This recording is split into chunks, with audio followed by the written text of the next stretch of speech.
Wow, that's a great way to start it. Good morning, good evening, good afternoon, everybody. Welcome to another episode of Scale School. Today, we're jumping in and we're talking about all things agentic payments. With us today, as always, we have Mr. Sawyer, Professor of the Unknown and the Complicated, and Mr. Scott Hicks from Kite. Scott, how you doing? Good, how are you? Hey, as you know, we kicked things off and Sawyer said, what is wrong with me? Many things, but yes, doing well.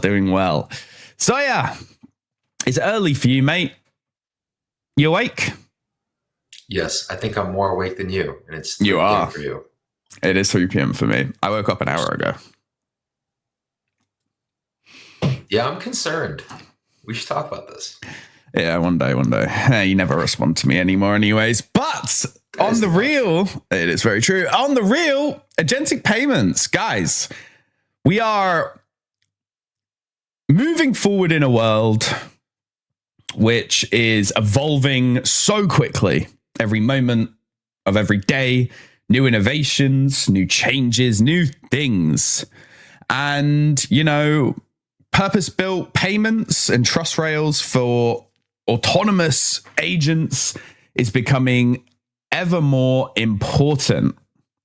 So, Scott, tell me, what is going on with you and Kite in relation to everything autonomous payments and agentic payments? Sure. So I'm Scott. I'm a builder. I spent last 15 years building foundational data and AI infrastructure in Silicon Valley. I think earlier this year, when ChatGPT, this open Manas and Manas came out, it only took me like 2 days to customize a local agent, which I run locally, helped me to order Uber with roughly like a 90% success rate, and help me order Uber Eats with like a 40% success rate, 40 to 50% success rate. I realized that we're going to working into a world like agent will do most thing for you in this case. And then when I build this demo end-to-end, you can still figure out, check out the demo, this demo on Kite on Twitter. When I build this demo end-to-end, I realized there are two things actually blocking the agent fully autonomous to do those things for me. First is that I have to share my ID with the agent. Like for example, I have to use QR code to log in as myself to order Uber and Uber Eats. The second thing is that the agents still have difficulty to make payment in this case. So let's say, hey, this is actually going to be $1 trillion opportunity. This is actually one of the most blocking issue to preventing agent do the most of delegation work for the agent, for the human. So we should build an agent passport and the agent payment in this case. So that's where Kite AI come from, and that's what we're working on for last year. Amazing. And from you guys have been building for a while, and I guess like what is it that you're seeing right now which is making you guys want to enter into this direction? Like what do you So I think that the thing's super excited, even for a developer. I have been developer for more than 15 years, with distributed system, compiler, blockchain, and then design several systems used by millions of people, and internally in Uber, Salesforce, and externally. I think what still amazes me, like in this case, how intelligent and how general these agents are.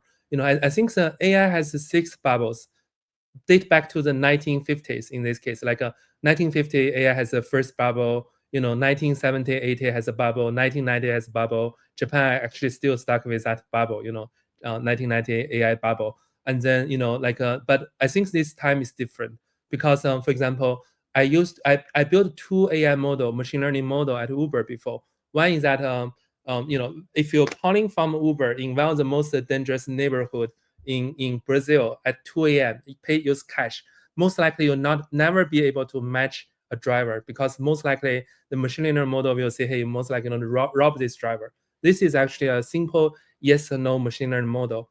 It took Uber roughly 10 million to 15 million and a year and a half to build in this case. Like you need to have 6 different type of engineer, year and a half to build a model. But I think what this time changed is that general AI, like Gen AI, you don't need to spend like a $15 million to build a yes or no model. You just can prompt it and then let it work. Instead of a year and a half, so you only need to have a prompt engineering build it within a week, within a 1 day, like to test your stuff. I think this is a fundamental difference. So even for me, like for someone who working in the like last 15 years in software and distributed system, I'm really amazed by this. I think I'm super excited to say, hey, what's missing in AI in this case is that agent need passport to do the work on behalf of user. That's I think was missing here.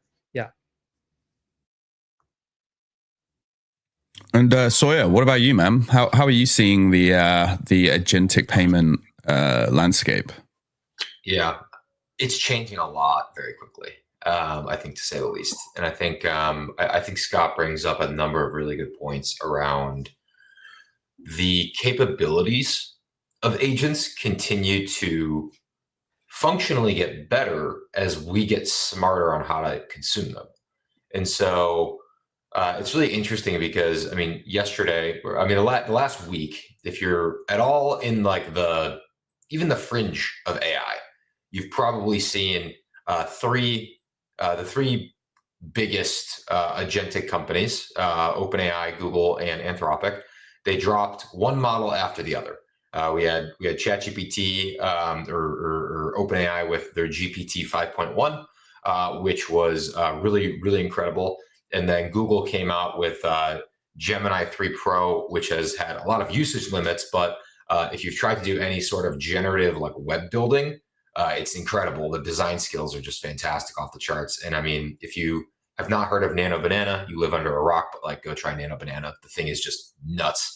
And then yesterday, this is still TBD for me. I don't know if it's true, but we saw Anthropic drop Opus 4.5, and everyone is claiming that it is killing software engineering globally. I don't personally believe that, but the key is that, to Scott's point, we're seeing these like general purpose models come out that specifically are, some of them more general than others. I think like Anthropic is very code focused these days. I think like the ChatGPTs of the world are a little bit more general. But at the end of the day, these are all general purpose models designed to do everything. And they're really good at it, right? And all it takes to make them really good at something is a combination of knowing what to ask, knowing how to prompt it, which maybe not everyone will do, but you can actually really improve the results by prompting. And then now we have improved tool use, which I think is going to see the next 6 months is probably going to see like a drastic overhaul in tool use, because Anthropic, who's the creator of MCP, just dropped the new tool structure, which is like greatly reducing context. And then of course you have context engineering and management. So the reason I bring all this up is because you have all these things, and they're all very technical. They're all super nerdy, I know.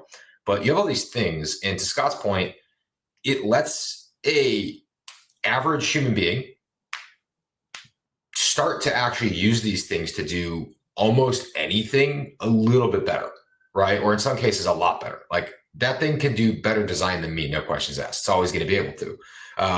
But I can write better than it. Like my writing is better than ChatGPT, no questions asked.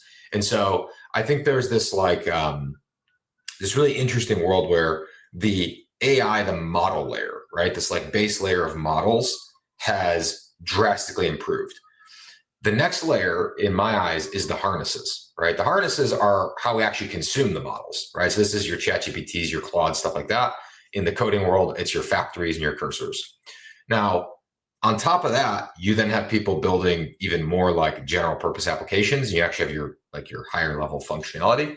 And I think that's where we start to get into a really interesting world of agentic commerce and agentic payments. Because what's actually happening, we have all this stuff now, but like we need to consume it, right?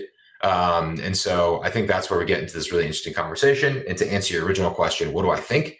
I think all of that other stuff is going to drive agentic payments forward faster than anybody imagined. And it's going to help us reach that $1 trillion economy, not by like 2030 or 2035, but like in probably the next 12 to 24 months. Because even though people claim they don't want to just delegate their shopping to AI, I think people are lying to themselves. I think if you know what you want and you can just like be like, hey, I need, like, go just figure it out.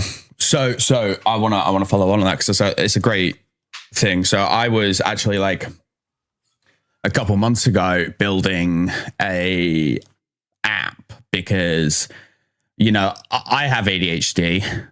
And I really struggle with, you know, future-proofing food. So like I can never be bothered to sit down, write a grocery list, work out how to cook the crap and, you know, all of this. So I was trying to build an app that would, you know, you'd pick some pictures, you know, you tap some pictures and then it would generate the full grocery list for you. And then I noticed that there's an online kind of shop here in the UK called Morrison's that had an API link up. So I could have, if I was smart enough, to do the API link up, right? So I pulled this entire database from GitHub. There was like 4 million recipes, and I described, you know, I was like, hey, I want to be healthy, less than this many calories, da da da da da. Issue was it was an American recipe list, so it was all kind of weird. No offense, but it was a bit odd. So I gave up on it. But I would 100% use AI to do my shopping for me. Right. Like 100%.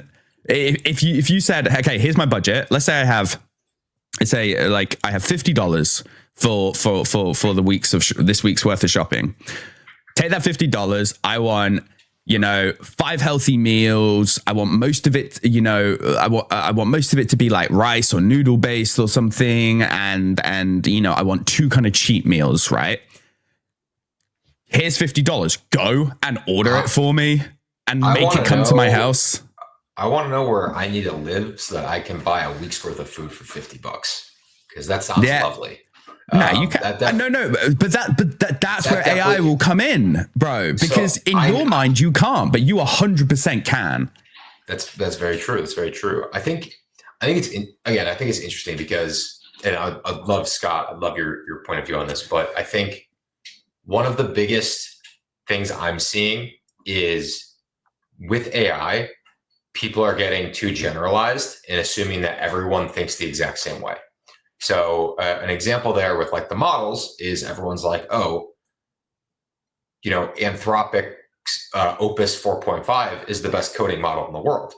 But if you and I both sit down to build the same thing, because of how we write code, because of how we think, because of the harness we use, because of the context we provide, because of all these reasons, I might get terrible output and you might get like the best code you've ever seen. And so it's not a one size fits all when it comes to AI. And I think it's the same thing with AI consumption, which actually impacts this agentic commerce world. And what I mean by that is I personally don't like letting other people pick my groceries. I will never do it. When my wife does it, she goes online and she like orders some groceries to be picked up or delivered.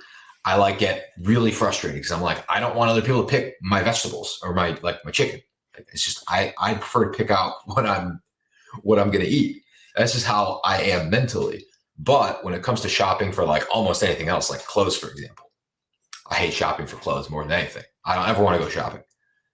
I would definitely delegate that to an AI. And I feel like there's a lot of people who are the other way. They're like, oh, I hate going grocery shopping. So like, I'll go I'll let the AI do that. But like, I love shopping for clothes.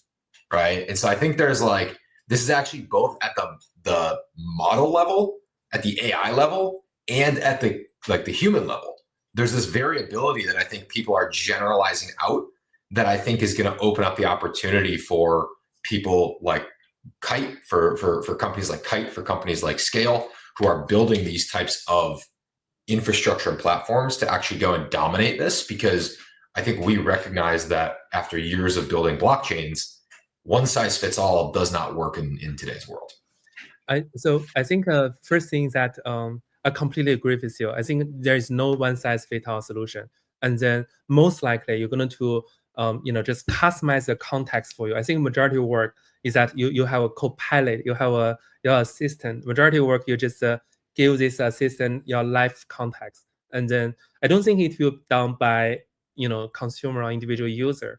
Most likely, like you provided by OpenAI, with more turning to the community and the consumer driven company, they will have the models recognize all the memories about you in this case. So the recommendation for you will be very different than the recommendation for me, because you have more live context share with OpenAI, memory share with OpenAI. If you customize recommendation for you, if you do the best decision for you, but if you know you very well in this case as well, I think that's actually what's going to happen in this case. And then I can see it's happening very soon, because there is several algorithms help them OpenAI extended the context window and just make the memory more efficient, and with some retrieval. I don't know RAG will be here 4 years or 5 years or 10 years later, but definitely I can imagine in either a long context window or RAG way, the OpenAI will be able to track your live context in this case with no issue, and then has a personal recommendation just for you in this case. I can say that's no issue. And also I think like most of people think about AI and think about this, transformer, this GPU, this different model, this parameter, prefill decoding, but you don't need to be that technical. It's like I'm thinking we should look at one level higher than the GPU and model. The reason is that it's like as long as the model is good enough, it's similar to your cars. You don't really care about which engine in your car, as long as they get me to, from San Francisco to the San Francisco airport, as long as they drive me there, that's good enough. I think the people still care about model today, is that the car is not good enough, the engine is not good enough. As long as it's past the bar, you don't really care. I don't care it's OpenAI model, or anthropic model. It works. Yeah, I think that's definitely a little bit maybe more lower level than just the raw payments piece. But something I've been noticing a lot is if you are good with how you create the harness of using this, you can use tiny models, you can use older models, you can use much cheaper models and get pretty much the same results. Sure, will it be maybe faster or maybe a bit more concise with the newer models? Yes. But I think part of actually getting real world adoption is also making sure people can make money, right? Like it's no secret that the revenue of AI companies right now is off the charts, right? We're seeing Anthropic, Cursor, ChatGPT. These companies are making billions and billions and billions of dollars in revenue, but most people don't realize they're also spending 10, 20, 50, 100 times that to acquisition and grow and produce power. And that's because these models keep getting generally bigger, more powerful, and more usage. And so one of the things I actually have found really interesting, and what I think there's arguably probably a massive opportunity for, is the majority of the human co-pilot pieces to occur on device for a variety of reasons. One, for privacy, but two, just because of the cost efficiency. So there's models like Gemma 270 from Google, which came out at this point, I think like 3 months ago. But a bunch of other small ones as well that they're really small and they can actually run on your device. Like if you have an iPhone or an Android that's been created within the last 2 years, you can run smaller language models directly on your device. And if the process to use them is done properly, you can actually get some pretty good output. Is it perfect? No. Is it going to be as good as maybe ChatGPT? Probably not. But is it sufficient enough to help you I think co-pilot's a really good word there. Is it sufficient enough to be a co-pilot to you in kind of your day-to-day activities? I think yes. And I think that actually then helps push forward this like idea of, okay, I'm going to start delegating more stuff to agents to just go and pay for me, right? Set my budget, set my guardrails, and like, this is just going to kind of go help and kick off other things and not have to necessarily cost 30 cents just to like query what groceries exist. So I think in the long run, people really don't care if the model run locally or remote here. It's like you really don't care if Tesla is driving for you. Is that a model run locally, or it's like communicating real time with remote server. But I think what matters, I can say today, for example, my iPhone, it's an older model that iPhone is only 6 gigabytes of memory, and then you need to run 4 billion parameter model or below to that. But I can say that in the future, you can run much bigger model. But again, from consumer perspective, from user perspective, they don't really care. As long as it gets the work done, that matters. And then that's why I think that what actually blocking the end-to-end delegation is that agent don't have ID, agent don't have passport. If I ask my agent help me to order Uber Eats, like Uber Eats don't recognize my agent in this case. I have to share my ID with my agent, and my agent can spend money like crazy. They can just spend my money at machine speed and then just swipe my credit card on all the crazy stuff. I don't want to do that in this case. And second is that I consider every single agent as a developer. As long as you have API to use, they can use it, through MCP or other ways directly call the API to use it in this case. So that's why stablecoin on blockchain is a native currency for agent.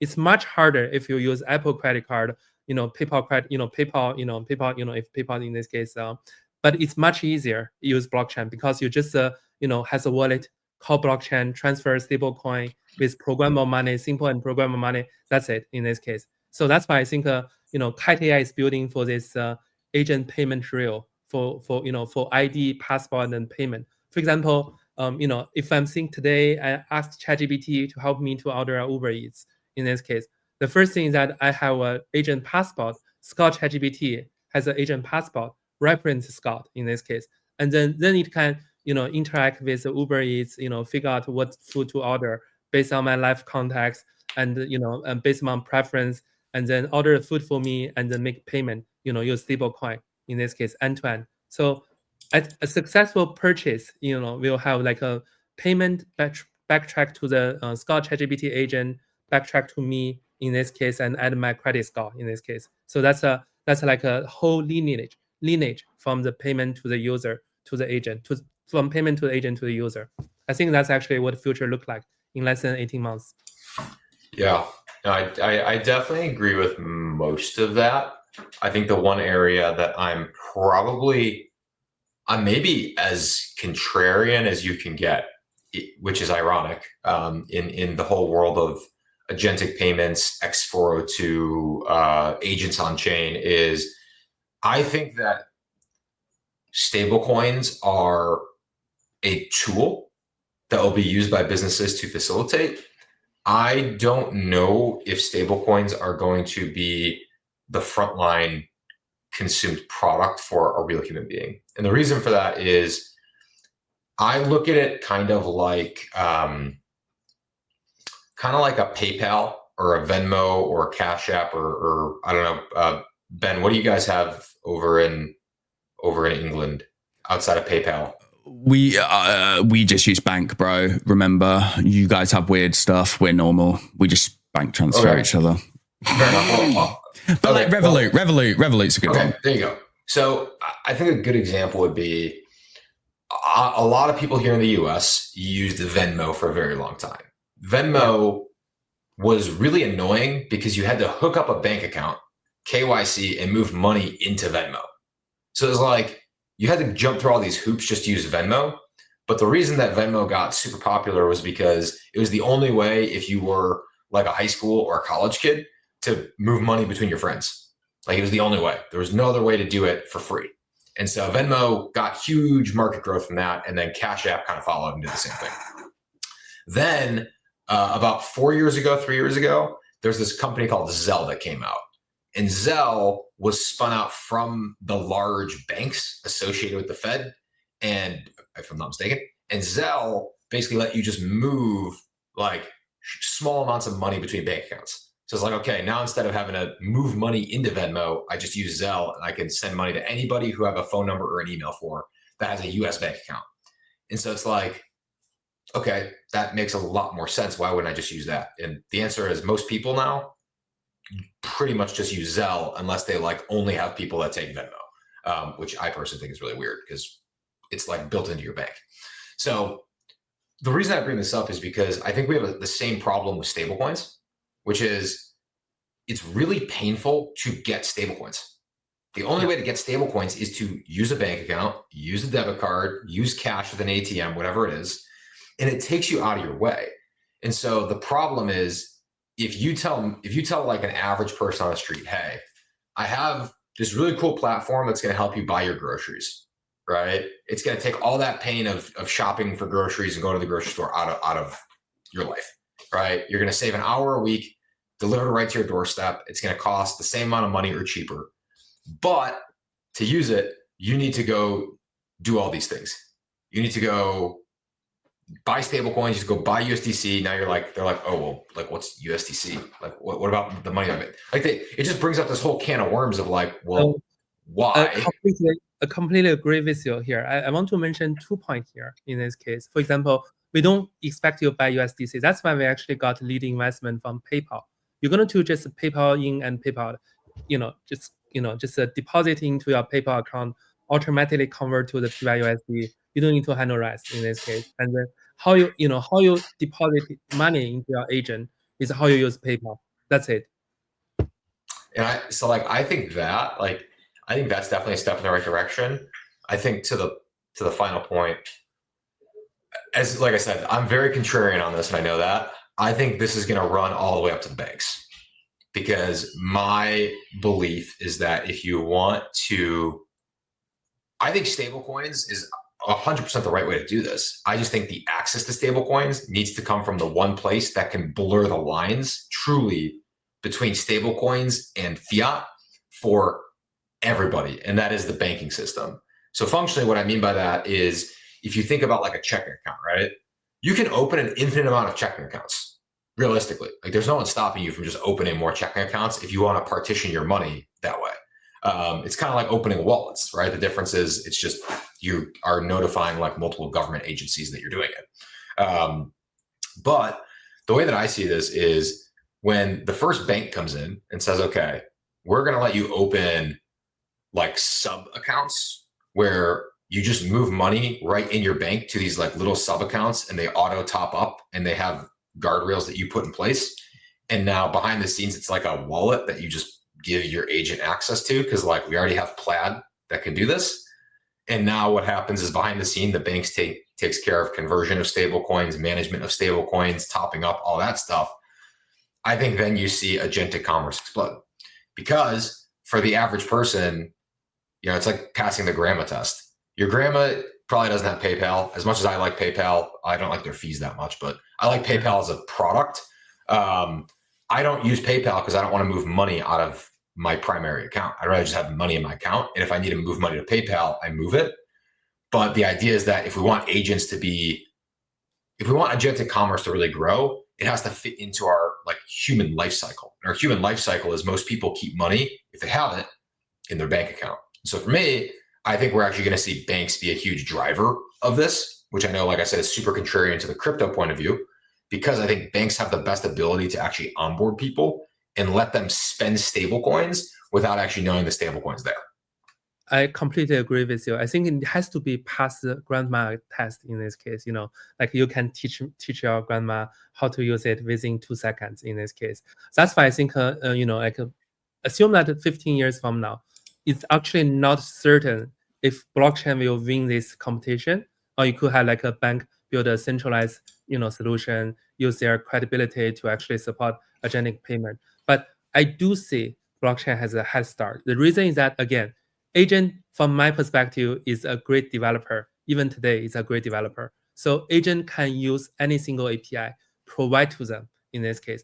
What's the most simple programmable money and simple money they can spend is stablecoin on blockchain. So for example, like how to ask bank to implement an escrow contract. You can make payment to the, I don't know, like a delivery, like a Walmart delivery, and only if Walmart delivers stuff, you transfer the payment to Walmart. In this case, like escrow contract, like you have tons of this payment. This how to handle different different scenario. In this case, you require program money. In this case, I can imagine bank just implement every single scenario for this. But hey, we have blockchain, we have smart contract. It's already a feasible solution in this case. So why wasting all the time reinvent the wheel and load test it and then give API to it for agent to use, instead of just use blockchain API? You can send money, you can program more money for different scenario, you can code an escrow contract within like an hour, instead of reinvent the whole thing. It's Totally. it's just unnecessary. Yeah.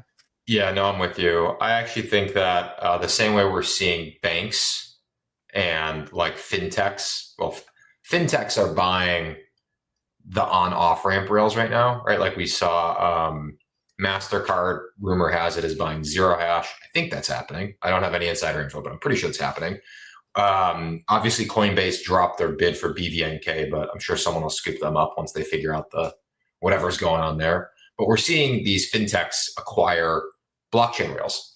And I think probably what is very not super crazy to see is over the next 5 years, banks start to acquire the fintechs and fintechs start to acquire the blockchains. So I actually don't think it's unfeasible to see, for example, like a big bank just go out and start acquiring blockchains because they realize that they can do this. They just don't need to build it all from scratch. And if they buy the blockchain, then they can just do some very basic integration with those fiat on off ramp providers into the bank, and boom, you've got the whole thing covered kind of end to end. Again, is that going to satisfy the crypto, cypherpunks that are like, super privacy focused? No, right? Like those people are always going to want, Ethereum and everything to be like super privacy focused. And like I said, I have absolutely no argument with them. But I think in the world of adoption, which is the one that I'm targeting, I think that this is the most likely scenario where the likes of the banks, the likes of PayPal, are definitely going to be huge drivers of this because they've got the user base and they've already got the money. They just need the agentic payment piece and they've got the trifecta. Exactly. It's already happening. If you look at how Stripe working with Tempo, Robinhood has their own blockchain, but for different purposes, for trading purposes, it's already happening. And then I think, if you think from this traditional bank perspective, commercial bank or investment bank perspective, they're not driven by the innovation. I feel like sometimes the only company in Silicon Valley actually want to innovate because you want to innovate. Otherwise, you'll slow down. In this case, I think the investment bank or the commercial bank in US is mainly driven by this. They said, hey, if I do this, I'm going to lose my job. In this case, like this type of scenario. So that's why I think the innovation will happen gradually. Then suddenly, the company in Silicon Valley are already doing this. Like Stripe has now its blockchain. Tempo, Robinhood has its blockchain. PayPal investing us in this case. And then even this Circle has a blockchain arc. Rolling out this new blockchain arc, and then it's already happening. And then I think it will happen faster and faster. Yeah, no, I definitely agree with you. I think that is, I think crypto is actually a good example of that, where it was very much so something gradual and then kind of all at once. I think the last year or so has kind of been that all at once moment where we've seen institutions just kind of pile in because they see opportunity. Is it to the extent that we want? I don't know. Depends on who you ask. But I would say we definitely spent around 10 years or so as this like gradual buildup, nothing really going on. And then now it's like everybody is stablecoin and payment focused, right? I think privacy is a narrative and a hot meta. But I think from an actual adoption perspective, it was very gradual. And then once people realized what stablecoins could do for them, I think that kind of all at once moment started to hit. And I do agree. I think that will probably be very similar with this kind of agentic commerce where it's starting, but it's very gradual right now. People are trying to figure out what to actually do with it. We're seeing a lot of innovation, but I do think we're going to see, a massive spike in it once we see the larger distribution partners really integrate. Like I think ChatGPT is a good example. But the problem is they're integrating one partner at a time, and it's like selective rollout, right? You can't just use it if you want to. Like I can't use it. I don't have access to it. I don't know why. I would love to have access to it, but I don't. So I think it's going to be more of, I think like Google and Apple are honestly the best examples. If either Google or Apple launches agentic commerce shopping in one of their applications, I think it's game over because they've got the mobile distribution. So. Like I'll give you a great example, right? Please. Christmas. Oh, it's coming up. I'm gonna put, if you want to make $1 billion tomorrow, create an agentic shopping app for Christmas, right? Allow it to hook up into Facebook, Instagram, Twitter, all of this stuff, and pull the information from your loved ones and your family members and things like that, right? And let the AI go and find niche things. You put your budget in, for example, right? So I've got my sister-in-law and all of my sister, and her entire family's coming over from New Zealand, right? So that's like an additional 7 presents I need to buy for. We're talking about kids, adults, plus all my other family. I'm a kid of 4, bro. I've got 28 presents I need to buy for my family. Wow. Again, ADHD. I can't be bothered to do that, truth be told. But if I could just go to a little app and be like, okay, I know they like Minecraft, they like this, they like that, blah, blah, blah, blah, blah. API hook up into Amazon, which I'm 90% sure has it. Yes. Give all the info. Boom. Christmas shopping done. Which is actually really funny, because I know I said Apple and Google because they own the phones, but arguably, Amazon. Yeah. What are they waiting for? I mean, they have that stupid little AI chat bot, but their AI is terrible. It's their Amazon app doesn't work. There's so many features in it now; it's so slow. Yeah. And I, like the rest of the United States, has an addiction to buying things from Amazon because it's so easy. It is. But anyways, I digress. Okay. But I just got an even better one. Okay, so you know how then if you want a more bigger sorry, Scott, this happens sometimes. We have dumb ideas. Okay. Affiliate links. Amazon has affiliate links, so that's an additional revenue. You don't even need to charge for the app because you just use the affiliate links. And that's your pure revenue model. You can make 5% on every single transaction. You're not pay gating it, so you can have as many people as possible to enter into it. Benjamin. Yo. Relax. Yes, I like where your head's at. I think what it comes down to is, like I said, I think for a lot of these, and I am a big believer in this because I'm an entrepreneur at heart, and I have too many ideas and not enough. I think that's the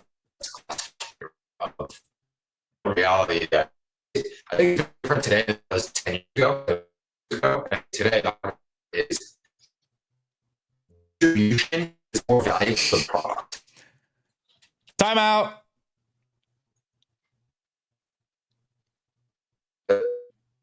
Time out. Sort your internet out. I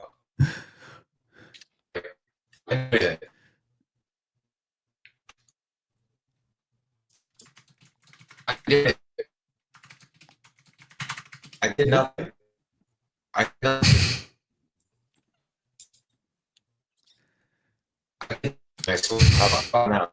No. I don't know. I see you typing. So Scott, while Sawyer sorts his internet out, let's go back over to let's go back to Kite, right? You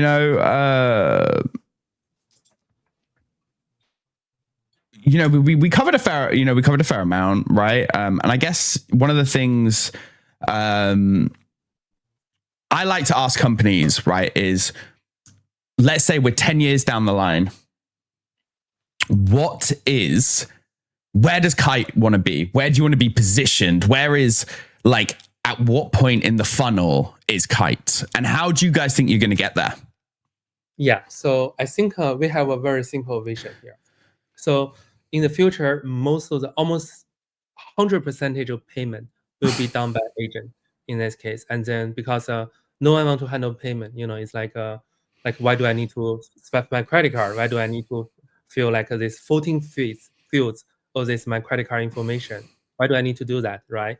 And then And this is actually humans payment. Think about the AI's payment in this case.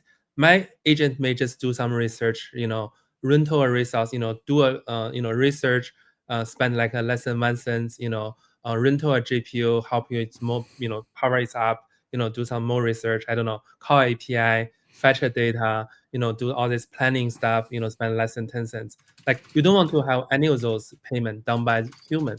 This is actually what I call agent native payment in this case. So you want to have agent handle payment for you through delegation in this case. So that's why I think in 10 years from now, one of the metrics I want to measure is that how many of this delegated agent payment is done, and then how many of them are done on Kite in this case, like in terms of amount, in terms of number of delegation payment. So that's actually one of the most important metric we are measuring and we are building to.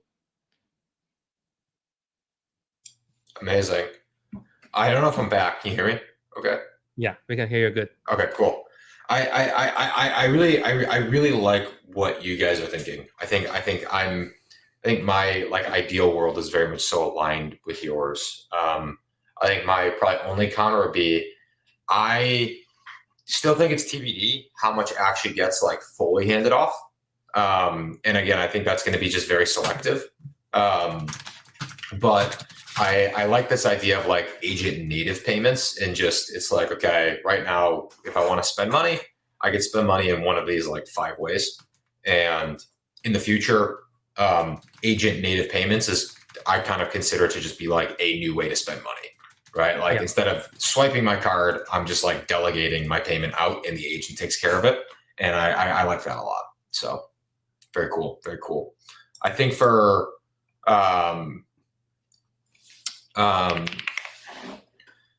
I think for the,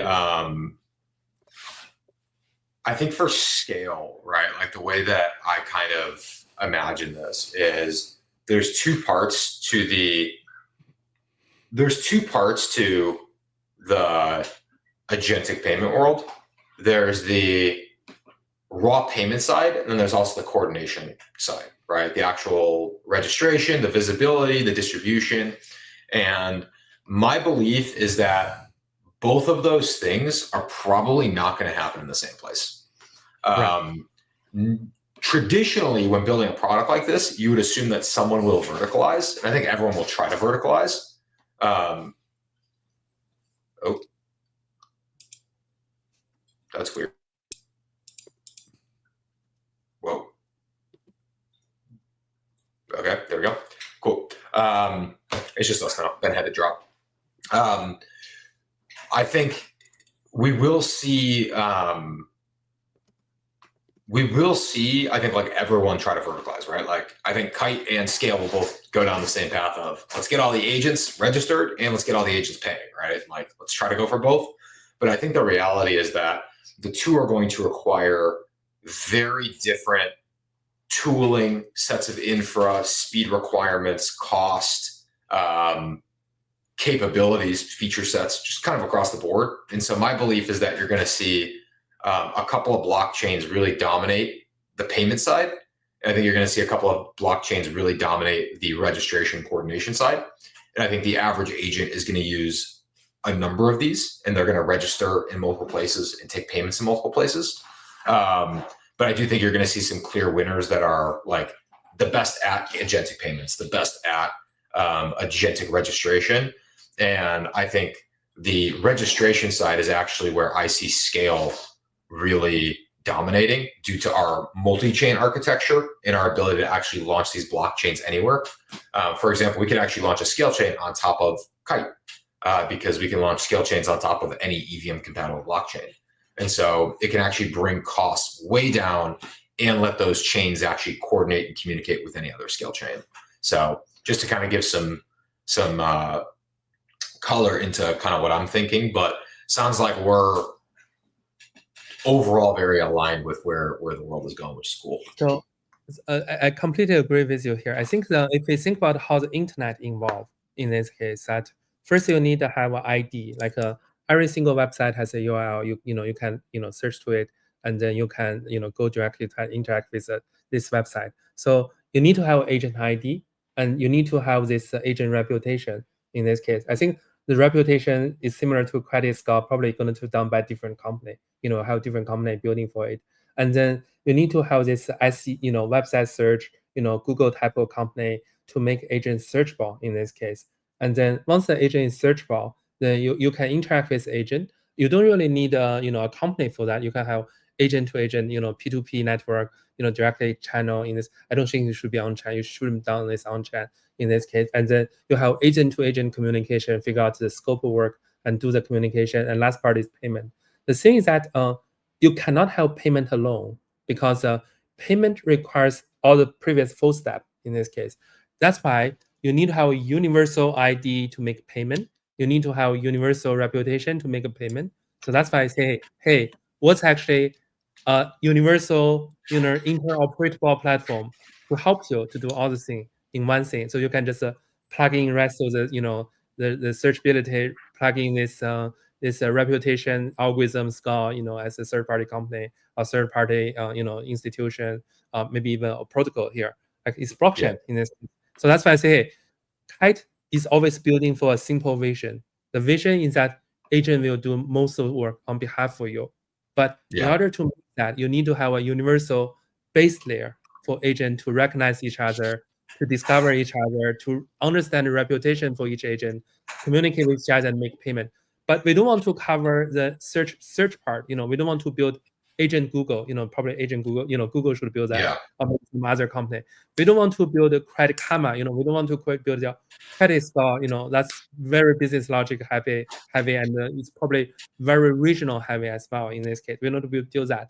But Totally. you can, so that's why I say, hey, we provide two foundational, function, agent passport and payment.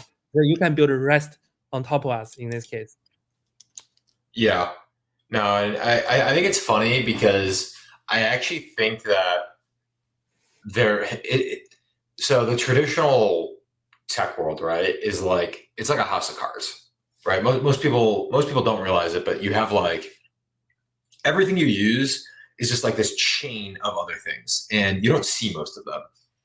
And I think what's been really cool so far about the agentic landscape is I think there is an opportunity to have, which I know this is ironic, less centralization of providers, in the sense of, because of how dynamic agents are, it's a lot easier for agents to consume resources as long as they adhere to open standards, right? And so a good example would be, for example, you have all these different web browsers, and when you go and you do Google search, or you go and you do Bing search, or you go and you do DuckDuckGo search, they all have their own ranking algorithms. And the problem is they are not standardized, right? Those are proprietary pieces of software, and that is fine.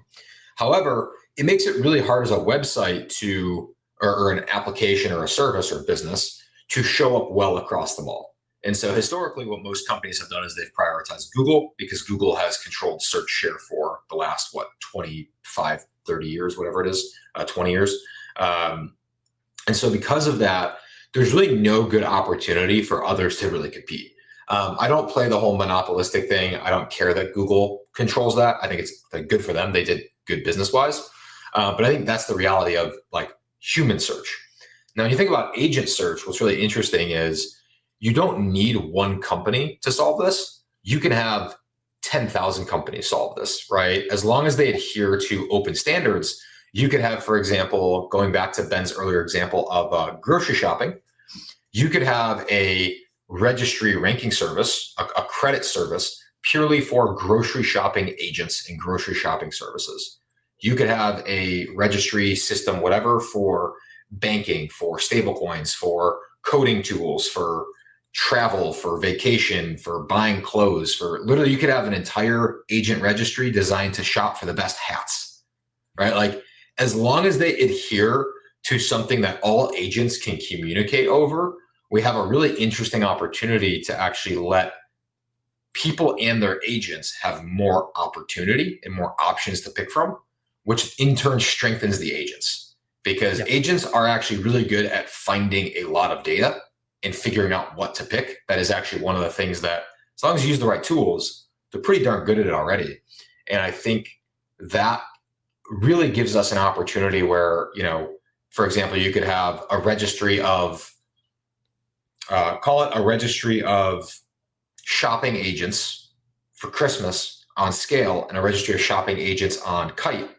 And they could literally be totally different, but you can have an agent that can consume both, right? Yeah. And I think that is really cool, because historically that would not happen. Historically, you'll have an agent who either shows up on Google or he shows up on DuckDuckGo, but he probably won't show up on both because the algorithms are just too different. But in our case, it's less about the algorithm, and it's more just about, can the agent find the information? And as long as they can find it, it's the agent's algorithm that's actually going to determine what they select, not the underlying service algorithm. So I think I actually agree with you. I think in the future that you're going to have tons of the agent native stuff. Like, for example, agent native ID, agent native payment. That's what we built for. But you're going to have the agent native website. How it means that it's just developer doc. You have Listo API, MCP interface or API interface. Describe what you can do in this case. So instead of human go to this website, do stuff, that you're going to have agent native website, which I don't know, register somewhere, and then you provide Listo API for you to interact with. In this case, I can say that's coming in this case. So for that type of thing, you probably require a different search engine, a search engine for agent also, like a search engine for agent in this case. And then, so I think completely majority of thing internet will be reinvented in this case. I can definitely see that coming. For each of this website, agent interact with, you probably make a micro payment, 2 cents per API call, 1 cent if I fetch a terabytes of data, something like that. Definitely. Definitely see that. Yeah. Yeah, no, I like it. Okay, so one last question for you. Well, I actually have a couple more, but probably the biggest one left is, I know you guys were one of the original chains to actually implement X402 payments. Just curious, how do you see X402 fitting into the agentic economy? Do you think it's going to be the default standard for agentic payments, or do you think we're going to see a variety of standards and agents are just going to kind of pick their poison on what they want to implement and integrate on any given day? So first thing first is that, for example, OpenAI rolling out this e-commerce protocol roughly 2 months ago. It didn't involve anything X402. What they define is like, hey, how to actually use checkout API, this SKU API, for example, if you have a conflict, how to resolve this conflict in this case, like this case. You don't use any X402. My honest opinion for X402 is that I think it's such a simple standard, such a simple protocol, you cannot prove it wrong. It's like the simplest form of X402 is that I require something and it returns 402, you need payment, and specify a payment to make payment in this case. That's the original form of the standard for X402. You just simply cannot prove it wrong. Regardless, you require some payment, right? In this case. Yeah. But I think when Coinbase rolling out the X402, it add additional tons of stuff as a byproduct of X402. For example, facilitator in this case, and then as you have a bunch of the meme coin launch on behalf of this this X402 meme in this case. I don't think that's really matters, in a few months or even in a few years, or maybe a few months. But I think the code X402 is so simple that you cannot prove it wrong.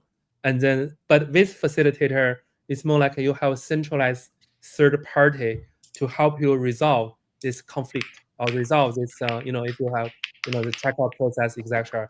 I don't know if it'll be here like 2 years from now. Maybe it will be replaced by a smart contract, escrow smart contract. Maybe it will be replaced by a big company, for example, the PayPal can handle this for you, and then he will be the facilitator between consumer and the PayPal merchant. That's highly possible. That's actually what I see coming. I think so. This is just my opinion. It's not legal advice to anybody, but my belief is that facilitators are merchants of record. Which, if you're not familiar with the term merchant of record, it's this legal compliance term that essentially means the person in the middle facilitating all of the payment information back and forth and tracking it all for all the parties. When you use like Stripe and people like that to handle payments for you, they take on that risk for you, and that's part of why they charge you money. Is because they literally they take on risk on your behalf. And so I still believe that facilitators will somehow fall in this broad bucket of the merchant of record because of the fact that they're facilitating the information back and forth. Now, the reason that I think that's relevant is because it means it's much easier for a large company already handling payments and money movement and having MTLs and compliant with travel rule and all that good stuff to do this at scale, right? Functionally, it's so much easier for them because they already have all the infrastructure set up and they're already doing it. I also think that this comes back to probably the very first thing we talked about, which is I don't think the growth catalyst is going to come from just hey, we have more stable coins. I actually think having more stable coins makes this worse. I think the catalyst for growth here is going to be the easier we make it for people to spend stable coins by blurring them with fiat, the easier it ultimately gets for someone to actually make an agentic payment. And so I think going back to your PayPal or the bank example or whatever it may be, it makes more sense for them to be facilitators because they can handle converting on the fly, especially if they are the issuer, right? I think PayPal is actually really well set up for this in the sense of, okay, I've got a PayPal account. I've got $50 in my PayPal account. Every time I want to have my agent buy something and it pulls up to, whatever my limit is from my account, all PayPal has to do is move the pointer in their database from my account to their account, mint out a little bit of Pi USD and settle that via their facilitator back to the merchant, right? They can handle all of that for me behind the scenes. And I don't need to worry about having stable coins, buying stable coins, getting stable coins, or creating a wallet for my agent. PayPal can handle 90% of that. And so I think that's a really good example of the verticalized stack that kind of happens with everything. And I do think that is going to help drive X402 adoption and drive this agentic payment forward. Because again, the more friction you take out, the easier it is for people to adopt, right? Yeah. So I completely agree with you. I think so yeah, we are very early, and I don't think so. In theory, should be done by this, but we are so early in this case. Now, the big company will look at this direction. Because if you think from their perspective, if they open a new division or department focus on one thing, they want to see $1 billion revenue next quarter. They want to see a few hundred million, $1 billion revenue next quarter. Not going to happen in this case. So that's why that's the advantage for for startup, for blockchain company, because we're building for a zero. Honestly speaking, we are building for a $0 market today, but it will be a $1 trillion market in 10 to 15 years. And this you're probably going to enjoy a few years of time. You're not going to have any major player compete with you for a while. Yeah, no, I definitely agree with that. So last question before we wrap things up then. What is the metric? What is the thing that you guys at Kite are watching to track the growth of the agent economy? Is it agents? Is it payment volume? Is it number of payments? Is it enterprises coming on board? What are you guys tracking to actually say, okay, this thing is growing in the direction we think it needs to hit that $1 trillion economy value outside of actually being worth $1 trillion? Yeah. So I think the only metric here long term is a delegated agent payment in this case, because if it's just a human payment, I can use my credit card. It's already there. I can use cash in this case. I can use a bank transfer. But delegated agent payment is something unique in this. You have a website for AI agent. You have API for AI agent. You have data just for AI agent. In this case, the delegation actually matters, and then majority of the agent economic will be from the agent interaction with this agent service in this case. So that's why delegated agent payment is actually the most important, probably the only metric for us. But in order to achieve that, we need a channel partner like PayPal. We need a channel partner like Shopify in this case. But at the end of the day, if it's only one metric matter, it's a delegated agent payment. Makes sense. Yeah, no, totally agree with that. And I think for me, I very much so agree. I think the actual agents making payments is key. I think another one is just seeing agents register and staying alive, right? Like, I think it's kind of like dApps and Web3. Really easy to create one, very hard to keep one alive. And so seeing agents come online and stay online, I think is key. But then lastly, I think it's seeing actual payment volume and having companies who actually track this as part of their like public metrics, being able to prove it. For example, right now, a significant amount of X402 volume is done as meme coin minting and launching and trading, which is great for people who like that, but it doesn't really do much for us in terms of growing our agentic payment economy, right? We need people actually buying things with agents to see that. And so I do think another piece is just going to be seeing that grow.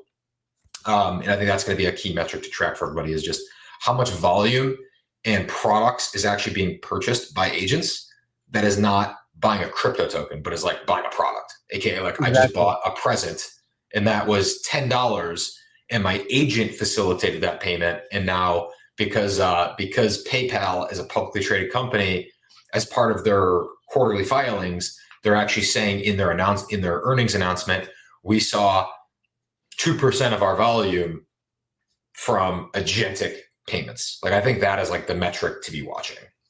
Exactly. So it should be able to pass your grandma test.